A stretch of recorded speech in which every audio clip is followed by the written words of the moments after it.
masih seputar dunia pertanian ya. Ini di depan saya ini ada aktivitas menanam padi. Jadi ini proses awal penanaman padi ya. Dalam satu petak itu terlibat satu, dua, tiga, empat, ya sekitar 7 orang. Dan ini saya kira semua buruh tani, bukan pemilik. Pemiliknya mungkin terlibat ya, satu di antara mereka. Ini betapa dunia pertanian yang notabene kita adalah negara agraris tentu memiliki arti yang sangat strategis ya. Seperti kemarin saya singgung, dunia pertanian yang kehilangan generasi muda itu, yang di depan saya itu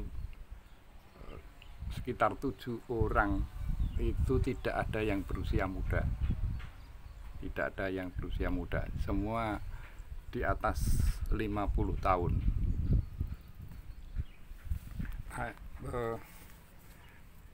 Tentu ini menjadi gambaran yang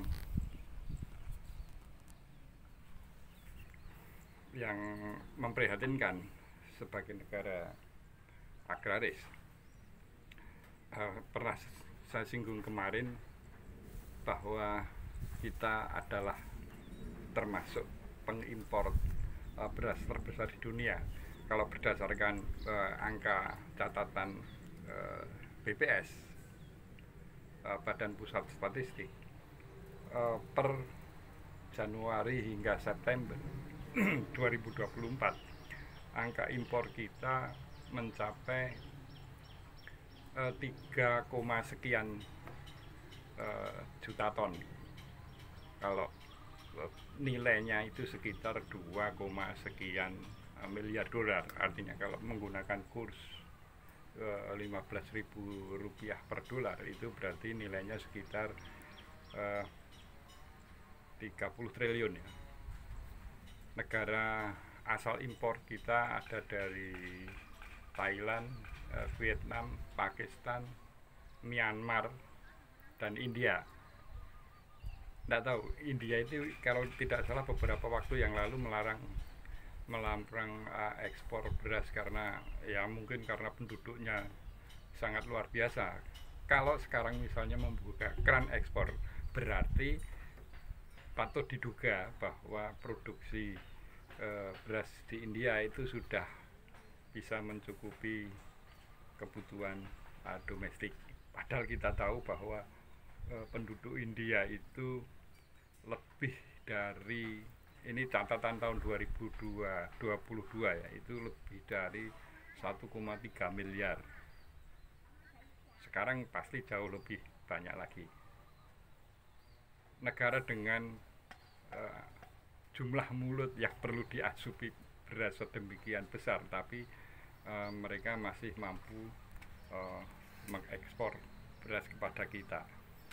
Nah, ini tentu menjadi catatan bagi Mr. Prabowo yang sebentar lagi dalam hitungan hari itu akan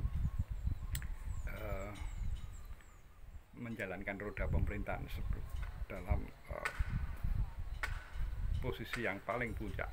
Kalau kemarin hanya sebagai Menteri Pertahanan yang juga diserai tugas untuk mencetak lahan pangan, lahan pertanian. Ini tentu dalam posisi sebagai presiden ini punya otoritas penuh menjalankan kebijakan terutama di bidang pertanian, karena kita masih kalah dengan India, kalah dengan Thailand, kalah dengan Vietnam, bahkan kalah dengan Myanmar karena kita masih mengimpor beras dari mereka. Jadi ini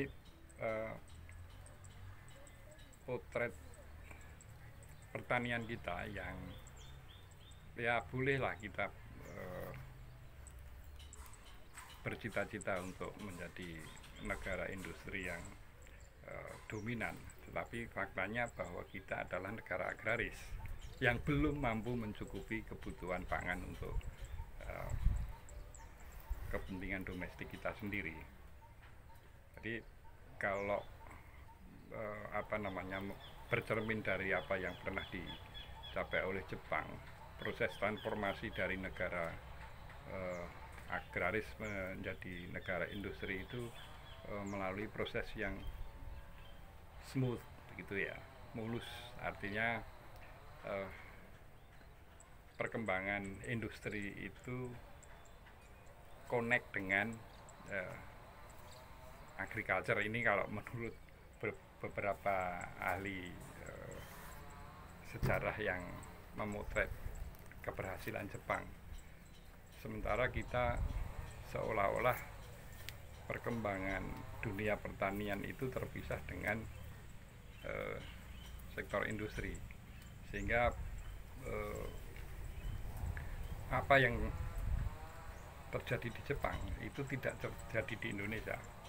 Hanya proses transformasi tidak hanya struktur ekonomi, tetapi ada perpindahan dari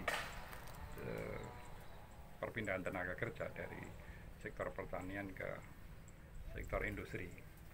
Nah ini Ustaz Bapak itu yang menggarap lahan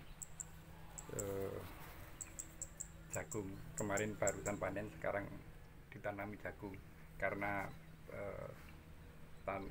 sawahnya harus menyewa, maka dalam 1 tahun itu diusahakan untuk bisa panen tiga kali, sehingga antara harga sewa kemudian hasil itu diupayakan untuk optimal. Pun rampung Pak? Pun. Oh nggih. Kayak idul iki kok Pak. Nggih nggih. Niku 3 bulan malih nggih anu panen iki. Mboten. Kalih 8. Kalih 8 niku 70 dino Pak. oh 70 dina. Dadi setahun ping 3 nggih. Turah wektu. Napa? Turah wektu. Turah wektu. Dados ping pinten? Nah, ping sekawan itu Pak. Ping sekawan nggih. Yen pantun ping 3 Pak yen. Oh, ngaten, nek jagung saged ping sekawan. Sekawan. Oh. Nggih mugi-mugi anu Pak. Niki tetep anu jagung, niku nggih tukang jagung niku. Nggih, Lan pergi niku. nggih nggih. Nggih. Kalih tanderapan nggih jagung. Nggih. Oh niki wong tak Lho jenengan kalih ibu ini kan napa nih? Niku pripun nggih? Padahal belum mbah-mbah. Sederek. Tesih sederek.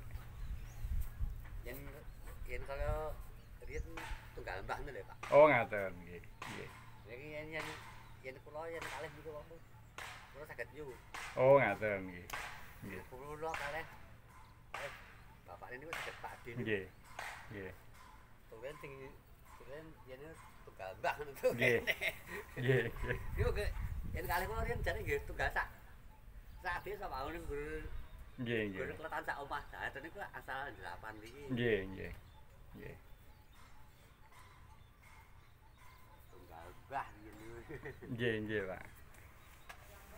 Nah itu Bapak ini ya usianya lebih tua dibanding saya. Jangan Yosua pinten Pak? Nun? Yosua pinten? Kok nggih pun sudah kok iki Pak. Swidak nggih. Nggih. Ya usianya 60 tahun. Ya seperti yang saya duga, itu benar bahwa mayoritas ini sudah berusia tua. Nah ini potret real pertanian yang kita hadapi, Mr. Prabowo. Anda ingin berjuang bersama rakyat membela kaum miskin, ya ini potret real yang dalam 5 tahun ke depan kita sebagai rakyat berharap Mr. Prabowo punya roadmap yang jelas.